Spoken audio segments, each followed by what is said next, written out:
இப்போ ஒரு கல்லை வந்து ஒருத்தங்களுக்கு நம்ம போடுறோம் அப்படிங்கிறது வந்து அது ஒரு திருமணம் மாதிரி.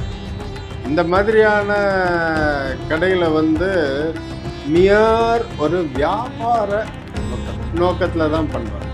இந்த வாங்கக்கூடிய ஜனங்கள் வந்து பாவம், அவங்களுக்கு வந்து இன்னைக்கு ஒரு 5000 ரூபாய் போட்டால் ஒரு கல் போட்டுக்கலாம், நம்ம இந்த பிரச்சனை சரியாயிரும்.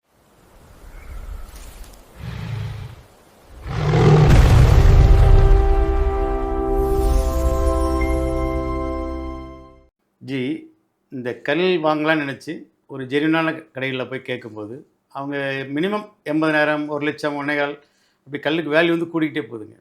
அதே சமயத்தில் நம்ம ஒரு லோக்கலில் சின்ன கடைகளில் போய் கேட்கும்போது 5,000 தொடங்குறாங்க. 10, 15 நம்ம கல் என்ன கல் சொல்கிறோமோ அதுக்கு தகுந்த மாதிரி சொல்கிறாங்க.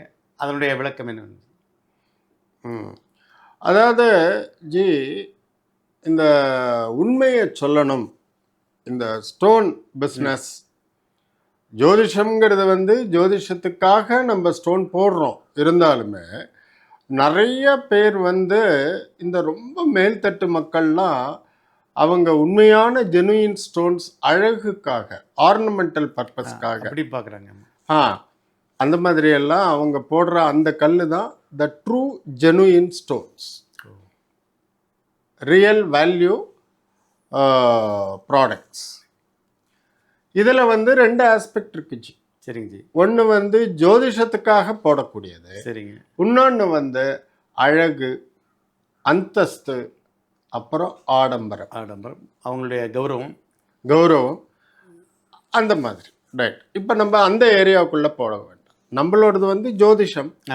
ஒரு சராசரி மனிதன் அவருக்கு தன்னுடைய உழைப்பைத்தான் நம்பி தன்னுடைய உழைப்பினால் வருமானம் வரக்கூடிய ஜனங்கள். ரைட். நீங்கள் உங்களோட கேள்வியில் ஒரு முக்கியமான ஒரு அம்சம் வச்சு கேட்டீங்க ஜி. அது வந்து நிஜமாலுமே நான் வந்து நேயர்களுக்கு தெளிவுபடுத்த வேண்டிய ஒரு விஷயம். ஜி வந்து கரெக்டாக அந்த கேள்வியை கேட்டிருக்கார். உண்மையிலேயே அவர் எங்கேயோ மார்க்கெட்டில் போய் கேட்டிருக்கார். அதாவது ஜி, எந்த ஒரு இயற்கையாக கிடைச்ச இந்த மாதிரி நவரத்னங்கள் இதுக்கு ஸ்டாண்டர்டாக இதுதான் விலை, இதுதான் மதிப்பு அப்படின்னு யாராலையுமே சொல்ல முடியாது, கணிக்க முடியாது, வேல்யூ அப்ரைஸ் பண்ண முடியாது. அப்ரைஸ் பண்ண முடியாது, எக்ஸாக்ட் வேர்டு. இப்போ கோல்டுன்னு எடுத்துக்கிட்டா 1 கிராம் இப்போ 14,000 ரூபாய், 13,500. எப்படின்னா உலகம் முழுக்க ஒரே ரேட், ஒரு 100 ரூபாய் 50 ரூபாய் வித்தியாசத்தில் அதே விலை தான். ஏன் என்றால் அந்த கோல்டுங்கிற ஒரு மெட்டலை இவங்க பூமியிலேருந்து வெட்டி எடுத்து அதை ஸ்டாண்டர்டைஸ் பண்ணி கொண்டு வந்துடுறாங்க. சரிங்க. அதற்கான அடக்க விலை இதுதான் அப்படின்னு நிர்ணயம் ஆகுது. ஆமாம்.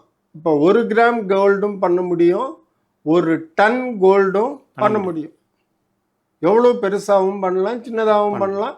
அது ஒரு உற்பத்தி செய்யப்படும் உலோகம். மற்ற மெட்டல் மாதிரி இது ஒரு உற்பத்தி மெட்டல். மற்ற மெட்டல் மாதிரி இதுவும் ஒரு உற்பத்தி மெட்டல் தான்.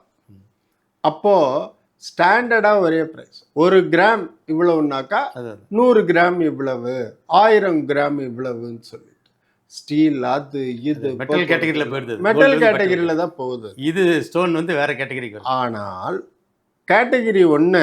2வது ஜி, இப்போ இயற்கையிலேயே வெட்டி எடுக்கக்கூடிய கல், நான் உங்களோட முன்னாடி கேள்வியில் சொன்னேன், அது கிடைக்கிறதே ரொம்ப அபரூபம்.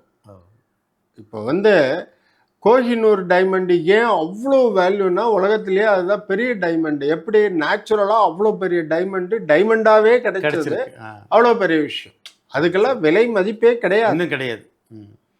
அதே மாதிரி தான் இப்போ இயற்கையாக வெட்டி எடுக்கக்கூடிய கல் எந்த விதமான செயற்கையான இன்டர்ஃபியரன்ஸும் இல்லாமல் பூமியில் வந்து அதை ஒரு பாறையாக வெட்டி எடுத்து அதை கொஞ்சமாக கட் பண்ணி அதோட கோர்க்கு வந்து அதை திரும்ப கட் அண்ட் பாலிஷில் பண்ணி மார்க்கெட்டுக்கு வரும்பொழுது இந்த விலை வருஞ்சு.